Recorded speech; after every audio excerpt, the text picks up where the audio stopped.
You ever notice how every kid from the 80s suddenly knew what a ferret was for no reason? Yeah, that didn't come from school, didn't come from your parents, it came from one place, cable. Now I'm talking to the kind of movie you didn't plan on watching. You just flipping around 11:47 at night, and next thing you know, you're locked in. When you were supposed to be in bed already. Yes, when it's supposed to be in bed already, definitely. Guy talking to animals, witches. A bat monster that gives you nightmares you didn't tell anybody about.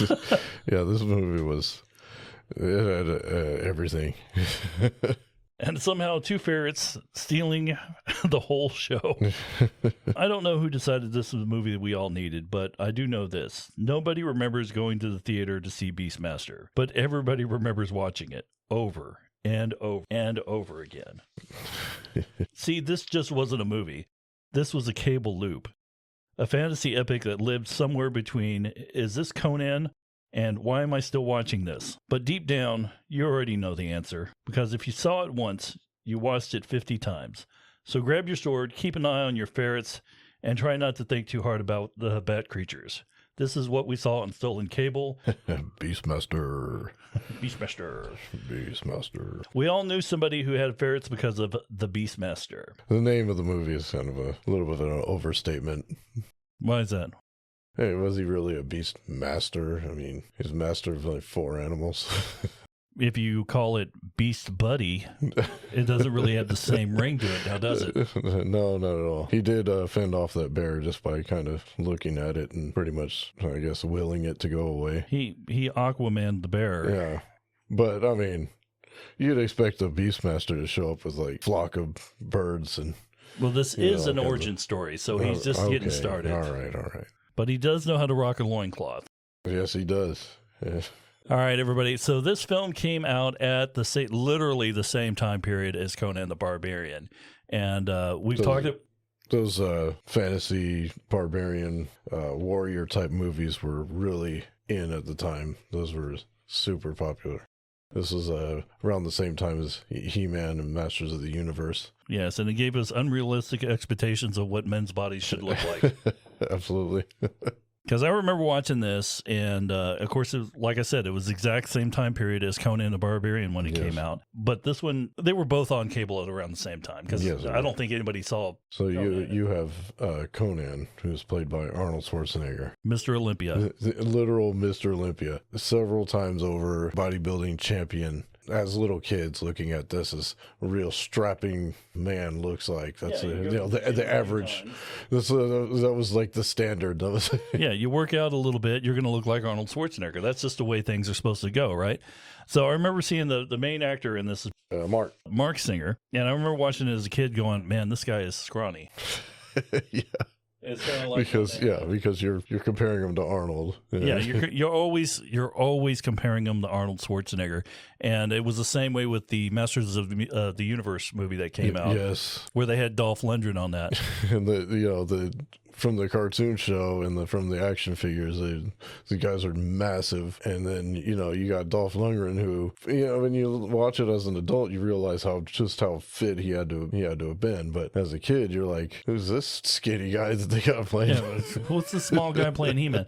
Well, Mark Singer is out on this one here, and I remember, well, he's just a scrawny guy. He's a different character. He even carries a different sword. He's not Conan. But I still kept on thinking, man, he's kind of a scrawny guy. But I'm watching it here just to get caught up for the show, and oh my God, that guy is jacked in this film. Oh, yeah. He didn't deserve all the scorn that we were giving him as a kid. In this film, we've got Mark Singer, Tanya Roberts. Everybody knows who Tanya Roberts is. She played Midge in That 70s Show. Oh, okay. Rip Thorne, known for his part in Men in Black and Dodgeball, right? Was he in Dodgeball? I think it was, if you can dodge a wrench, you can dodge a ball. My favorite character actor, John Amos, he's in this. He has a very strong part. He runs around in a loincloth the whole time, all greased up.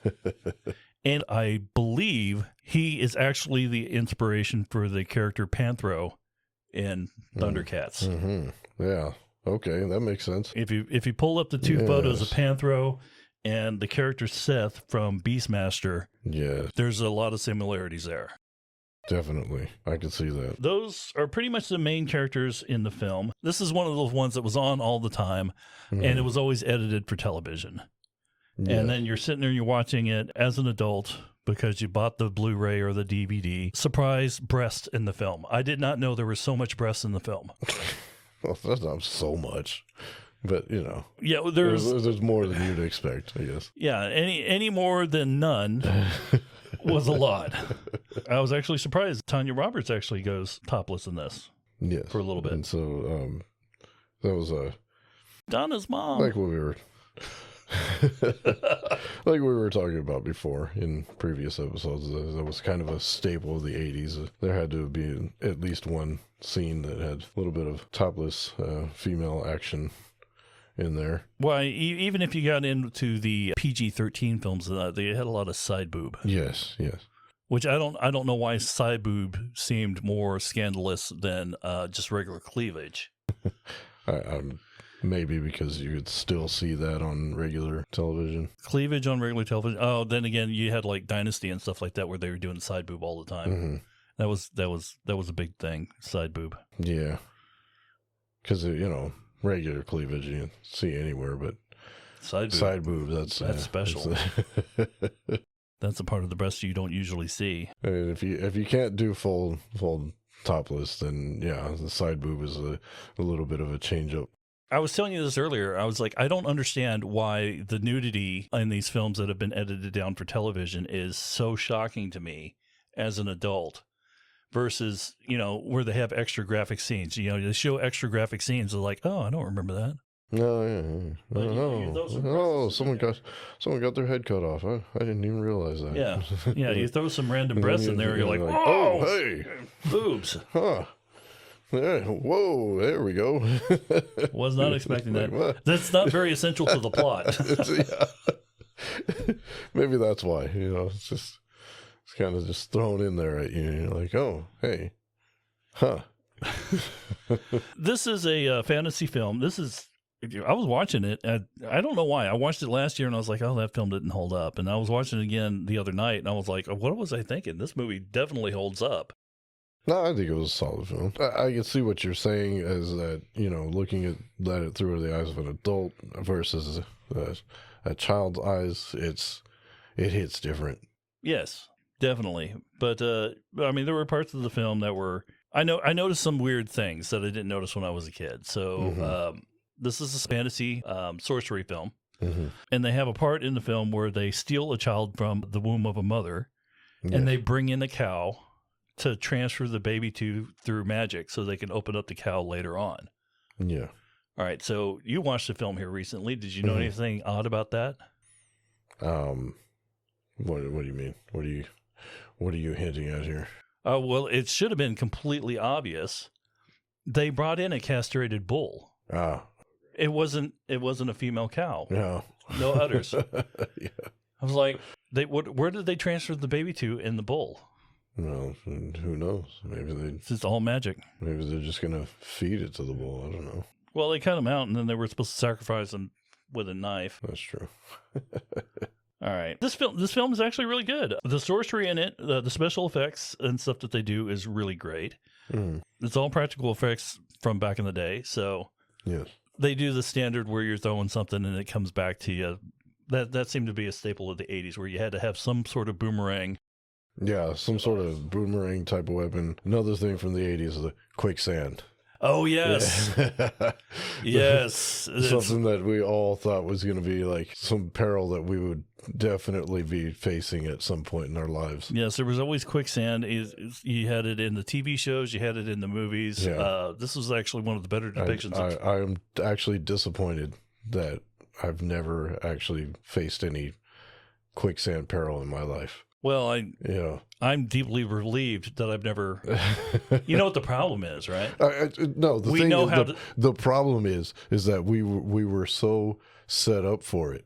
We were so prepared for it. I know that's why I'm disappointed. Yeah, because I knew for a fact that I would be able to get out of it if I ever fell into some quicksand, because I'd seen so many scenes of quicksand in the movies and on TV that I knew that I'll know what to do. I think we've been subconsciously avoiding it because we know what to look for. Oh, okay. Maybe that's it. It's been so ingrained into us. Okay. See, our kids didn't get that benefit, so we're gonna. Maybe I shouldn't be disappointed then. Huh? Yeah, I mean, it won't be long before one of our kids gets to come to quicksand. Oh, yeah, we didn't teach them about quicksand, did we? No, we didn't. Yeah. No, they just completely went out of the zeitgeist of modern culture. Yeah, because we thought that it wasn't an actual threat because we were taught to just naturally avoid it. Yes. Sort of like a thing with the anthills. You got people in Florida and in Texas know to just naturally avoid anthills, but you get somebody that's not from either one of those states and they'll just unwittingly just stand right in one. Oh yeah, all of a sudden covered completely in fire ants. I don't know what happened. They were just all over me all of a sudden. For us, it's not something we even have to think about. It's kind of an involuntary action. So maybe that's the deal with quicksand. I think it is. It all harkened back. I think the first depiction of quicksand that I remember seeing in film was Lawrence of Arabia. Oh, was it? It's not the first depiction that I've seen. It was like the earliest depiction that I've seen because I only watched Lawrence of Arabia last year for the first time. Pretty sure that I probably saw the same thing, but I definitely remember some quicksand in one of the Indiana Jones movies. That's a good question. I know for sure it was in one of the. What was that one with Shia LaBeouf in it? There's definitely quicksand in that one, but that was much more recent. Yeah, that was a more recent one. I'm trying to harken back to the early. Yeah, we all talk about how much quicksand we remember seeing from back in the day, but but we can't pinpoint any actual ones except for Beastmaster, of course. Yeah. They had to run into it in the A-Team back in the day, right? A-Team, MacGyver, Knight Rider, probably. Yeah, quicksand for whatever reason. I think the latest depiction of quicksand I remember seeing was in Archer. Yeah. They did a whole episode about quicksand on that one. It was hilarious. Cartoons also. Oh, what was it? It was the swamp in Never Ending Story. That was quicksand-esque. Yeah. What was the horse's name? I've got it blocked from my memory. Yeah, I don't remember. Artax or something? Something like that. They had some off-the-wall names in that movie. And, you would think that we'd still be watching that right now since it was, the never-ending story. True. You figure you would have started the film. Yeah. And then it had a sequel, right? Never-ending story too. Like, how does the never-ending story? Why is there like 18 different Final Fantasy video games? Hey. If it was a Final Fantasy video game, why are there like 36 different Final Fantasies? There is actually a reason for it being called Final Fantasy, but my own take on that is a little bit different. I think the creator of the game had a series of failures up to that point, so this was like his final shot at getting something that would be successful. My own take on it, though, is that all the games that I'd ever played from the Final Fantasy series, they take place at either the beginning or the end of a civilization. Oh, so it's the Final Fantasy of that particular civilization. I always thought it was because it was a bad translation. It could be. There's a lot of that going on with the old video games because most of them a lot of the really popular games came from Japan. How do you translate that into English? I don't know. Just call it Final Fantasy. How many could there be? Back to the film here. We've got sci-fi fantasy. The story is pretty standard fare. You got the orphaned hero gets adopted. Never really is told about his life. Never told about powers that he's supposed to possess, the burden that he carries. It was actually kept from him. So there was a prophecy from the fates. They told the main villain of the story that he would be killed by the firstborn of the firstborn of the king. Yeah. It's the same plot to Willow. Mm-hmm. Except for instead of hunting him down as a baby, they let him grow up. They didn't do it on purpose. True. Yeah. So some random guy walking through the forest. He gets picked up by a sword master. He's evidently the guardian of a particular village. Mm-hmm. And you put the guy in a suit and he looks just like a run-of-the-mill business guy. But they've got him all done up in like medieval garb and stuff like that and loincloths and everything. He's got a sword that looks really cool and everything like that, but he just looks like a regular Joe. I don't know, is that what you got from it? Or I can see that. He kind of seems a little out of place in the rest of the movie. Like, everything else is kind of very period looking. Like everything looks, that wouldn't be like medieval times. It would be kind of more prehistoric, post kind of Dark Ages. Yeah, Dark Ages. Definitely Dark Ages. Where there was loose little civilizations popping up here and there, small towns and societies kind of trying to piece themselves together. Yeah, no massive technology or anything like that. They've got swords. They've got very simple crossbows. Yeah. They got bat creatures that worship hawks for some reason. I guess. I don't know. Every time I saw them, I just thought of like Court of Owls. I don't even know what that reference is. Oh, that's from some of the Batman lore. You know? Oh, okay. God, I love John Amos in this film. He was just great in everything he did. I always enjoyed seeing him in anything. He was always a supporting character and never leading man, which is a shame because he was definitely skilled enough to be a leading man. Well, I don't know. He played Kunta Kinte in Roots. So I guess that was the leading role that he had, but he shared that with LeVar Burton. Yes, because he played an older version. Career wise, he deserved more. Oh, for sure. Every time I saw him on screen, I was happy to see him. Very engaging. He drew me into whatever character he was playing. Yeah, he knew his job. He knew how to do it really good. He was very charming. I was unable to get the budget on baby oil that they had to use in this film because they kept the guys greased up. And it probably would have been baby oil at the time, right? They probably wouldn't have been using it. I mean, they could have used like maybe coconut oil or something like that. Whatever it was, their skin looked great. But baby oil was like the big thing back then. So I was watching it at the end scenes and stuff. It was kind of, when you set something up for a podcast or something like that, you start noticing details in the films that you just normally wouldn't have noticed because you're looking for something to add in. And one of the things I noticed is that when Mark Singer and John Amos had scenes together, they would do a pan back, and these guys would be all greased up. Yeah. But on the closer shots, they'd be dry. The title of the show, we all knew somebody that had ferrets because of Beastmaster. How many people do you remember growing up? There was always one or two weird kids because you traveled around quite a bit, right? Yes, I did. And I traveled all the way up until about 4th or 5th grade. We moved around quite a bit. It was uncommon for us to be in a different school, but there was always one or two weird kids that had ferrets. There was a couple of kids that I knew that had ferrets. But one thing that I of note for me was that the ferrets always had a kind of a strong odor, and most of them didn't really take care of their ferrets as well as they should have because they just kind of let them tear everything up. And those animals can be a handful if you're not careful with them. Well, they're definitely mischievous, and they live up to their hype in the movie. And I swear to you, this is the movie that inspired so many ferrets being sold here in the United States. Yeah, it's a good possibility. Also, this is one of those movies where, you know that the whole reason why the ferrets are in there was to draw in the kid audience. Then they had the nudity with Tanya Roberts there at the beginning of the film. Yeah.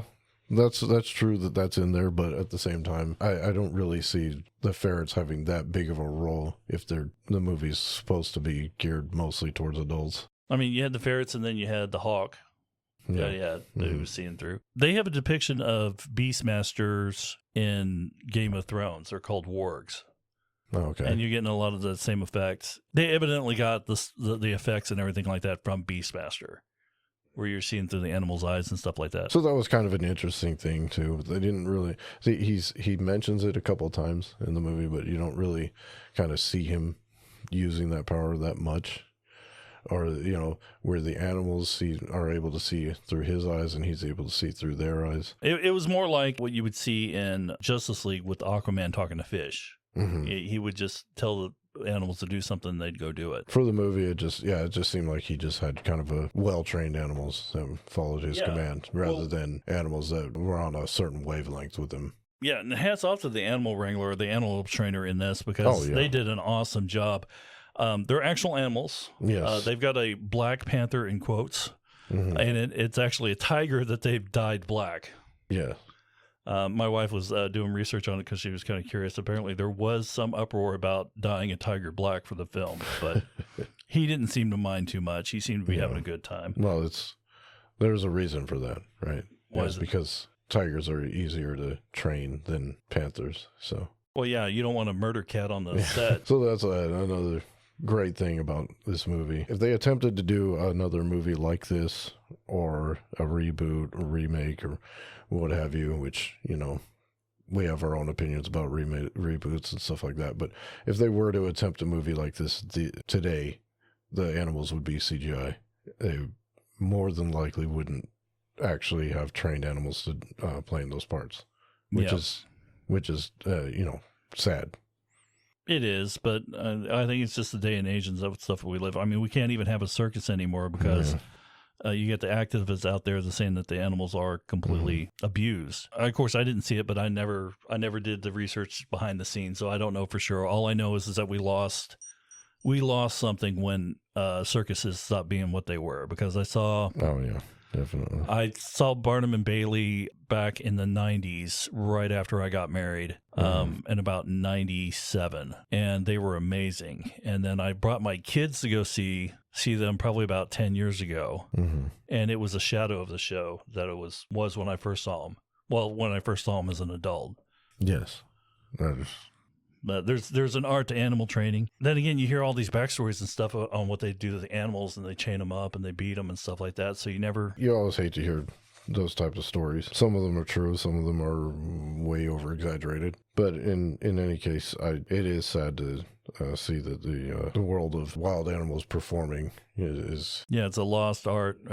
It's something that our kids will never be able to see. It's like the zoos and stuff like that. People are trying to get all the zoos closed and everything, but if you look at it, how many people are actually going to be able to travel the world to see an animal like this in real life? That's true. I don't see a problem with schools. I don't see a problem with zoos. Sorry, was that sort of a Freudian thing there? Freudian slip, comparing a school to a zoo? Probably. It's all the same thing. They're trying to train wild animals. But it's great, and you'll heard me say that a lot in the podcast. This movie's great. It's great. Yeah, this movie's great.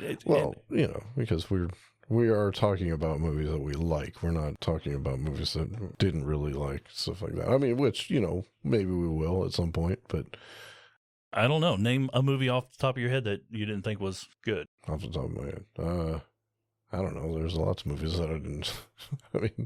But I don't really think of them that much. That's why maybe I wouldn't be able to just name one right off. One film I can remember is like Still Magnolias or any kind of drama like that. I don't care for those types of films. Yeah.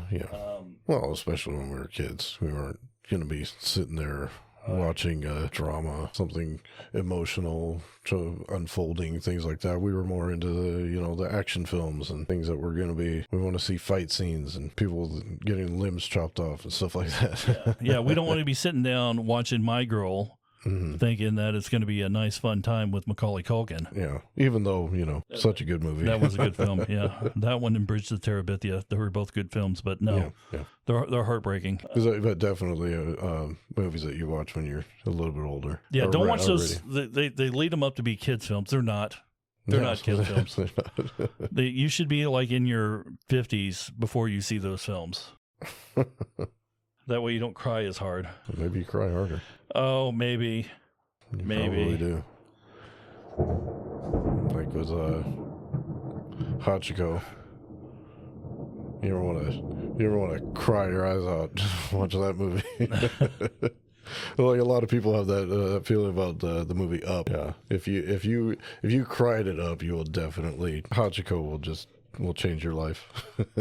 God, the movie Up, they had more of a love scene in that than they have. They put a love plot in it at the beginning of the film, and it's just a few scenes here and there, and then it's a montage that makes you absolutely believe in this couple's love. Yeah. And then they kill off the wife almost immediately.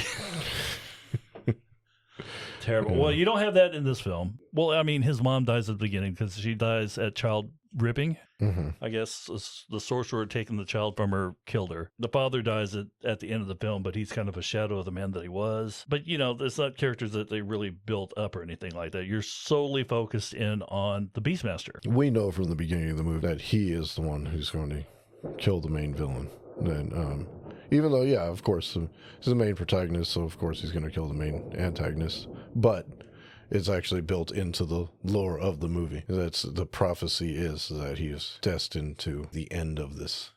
Yeah, immediately when he escapes by some guy randomly picking up and killing the witch that's trying to sacrifice him in the middle of the woods, you knew exactly the prophecy was true. Yes, yeah. So they go out to sacrifice the kid in the middle of the wilderness, and bald businessman walks up on him. I think he's out hunting, right? And yeah, you would think. He stumbles upon this scene here and sees trying to kill this baby, so he goes and rescues the baby. So this is a perfectly good baby. I'd like a baby. Raises the kid as his own. I don't even think that he had a mother figure, did he? No, not as far as was shown in the movie. No. Well, let's talk about his dog. Okay. So he had a dog when he lived in the village, and you could tell he was talking to the dog, and they had a very good relationship. And he was such the good boy that when the raiders came and wiped out everybody in the village, surprise, that's one of the main focuses of the hero of the film. His village gets wiped out. He gets knocked unconscious, and his best buddy in the entire world, even shot with an arrow, drags him to safety. Yes. And then dies. That is a loyal companion there. Yes, that is a good boy. That is a very good boy. We got an eyeball ring. Ah, yes. So it's one of the eyes of the fates. Okay, so they're not really called that in this movie, but that's what they, from what is it, Greek mythology? It's that's who they appear to be. There's a very derogatory term that they use nowadays for the type of women that they had doing the prophecies, and I think it's called butterfaces. And it's not something I noticed when I was young, but here as an adult, they obviously had some very beautiful women playing these parts, because they come in from a pan back, and there's beautifully sculpted women there. Yeah, they purposely show them kind of from like panning up. Oh yeah, the high slit in the sides of their dresses with their showing off their thighs and stuff like that, and then they pan up and they've got old crone faces. It's like that has got to be a real letdown for those girls. They worked really hard on themselves. They were probably very beautiful. Well, I saw the photo of one. It's like The Witch 3. And she was actually turned out to be a background dancer in the Annie film that came out in like 80. But yeah, they're very beautiful women, and they got these old crone masks put on them. For an actor or actress, that's like the worst part of your body to be covered up. Yeah, because you want to be seen, especially if you're an unknown. You want to be seen, and they did really good for their parts. They were creepy. I guess you could say when they moved their body, their body movement was very sensual. Which you look at their face, and you're like, oh, why? But no, they did their part. They played really good roles. They were very convincing. They cast a spell on a ring. They sent it out in the world, and one of the characters picks it up, and they're actually spying on them. And then when they get discovered, they stab the ring, and the witch grabs her eye, because apparently she had pulled out one of her own eyes to place in the ring. So that was a creepy scene. They had quite a few creepy scenes in this. Yeah. That's probably why it got the rating it did, other than the brief nudity. There wasn't any real like super gory scenes or anything like that. It's just that there were some scenes that were creepy like that. That dabbing the eyeball, the eyeball in the ring, actually it was a really good effect. It looked like the eye in the ring looked like a real eye. Yeah. And then there's just no way they could have done that with makeup on somebody's face to make it look like a ring. And then when he stabbed it and it was all gooey. Yeah, it was gooey, and then they show the witch holding her eye, pretty clear that she felt that through the ring. Yeah, they got plenty of scenes like that. They got plenty of action. They got plenty of sword play. I mean, the sword play is kind of bland. It was good for what it was. He swings it around. They didn't really show him up to be a swordsman. He was the Beastmaster. Yeah. Although the sword he had was pretty cool. The sword was awesome. What do they call that? A flange? Yeah, I guess so. Not 100% on that, but yeah. This is a nice long curved sword. It was beautiful. So, you had the fantasy sword in it. Didn't have any powers or anything. The main character, his only powers were talking to animals, which he used to his advantage to try to get the girl, too. Oh, yeah. In a scene that would probably, what is it? Problematic. Negative. Yeah, it would be problematic seen as problematic. Is what they would call it, yeah. It would have negative connotations to it these days. Because, I remember I was watching it again, and I was like, that was a little... sus, as the kids would say. Yeah. I guess maybe at the time it was kind of seen as like a playful type of Oh, definitely. You know, I thought it was cute. it wasn't meant to have the tones that would be seen in today's society. So today they would just see it as, oh, that seems very, That's probably problematic. you know. Yeah, we can't have that. It sends out the wrong idea. But back then, I think it was meant to be a more have a more playful feel to it. Actually, for that time period, it was very, very tame. Yeah, I think it was. Yeah, it was definitely meant to be to come across as more of a playful type of encounter. Beastmaster, if you haven't seen it, then you probably didn't have cable back in the day, or you didn't grow up with cable. But if you get a chance to see it, take it with a grain of salt. It's a great film. A great big heaping bowl of salt. It will be the saltiest thing you ever tasted. If for anything else, see the film for John Amos. John Amos in a loincloth, barely clothed, all greased up. Handling his staff throughout the whole movie. Dar, the Beastmaster, does actually mention that early in the film when he meets John Amos's character, whose name's Seth in the movie. He's traveling with a young boy and present themselves as traveling monks to him, I think. Then he sees his fighting ability and he says, I don't know too many monks that fight like you do. Even monks need to know how to protect themselves. Yeah. As well as others. Yeah. Pretty much his response to that. Yeah. It was a nice touch to the film. You wouldn't catch that as a kid. I mean, they came off on the scene where they didn't quite trust each other, but they did have something in common. Mm-hmm. They didn't know how much information to give each other until they could trust him a little bit more. That's true. So apparently he was the king's guard, it actually was, and he was guarding the prince. The prince is, it turns out, the Beastmaster's younger brother. Half-brother. Oh, yeah. Well, yes, of course. And the girl turned out to be his half-brother's cousin, hopefully from his mom's side. Yeah. That's true. Yeah, I didn't even think of that. Yeah, I didn't catch that as a kid either, but I'm watching it as an adult. I was like, cousin? Yeah. Oh, no. He kind of reveals that his animal companions help him in his own travels. His ferrets they gather supplies and stuff and things for him, valuables. Yeah, the hawk is his eyes, and the tiger, the painted black tiger, is his strength. But we're running kind of long. Pretty cool concept, I think. Yeah. After we talked about this movie without actually talking about it. Well, I mean, we've been trying to get away from doing a full recap on the film. Of course. We want to give our point of view on it. How many times did you see this on cable? Countless. It's one of those movies where you catch it probably about halfway through every time. You never sat through and watched the entire thing, so you never knew where you were at in the film. Mm-hmm. You'd show up one time, it's like, oh, well, I know this is the end of the film because I've seen the end of the film, but you show up and you watch in part of the beginning. You don't know if it's at the complete beginning of the film or what, but then you have to go to soccer practice. Yeah. Because I had the thing on in the afternoon. I bet you that's what my problem was.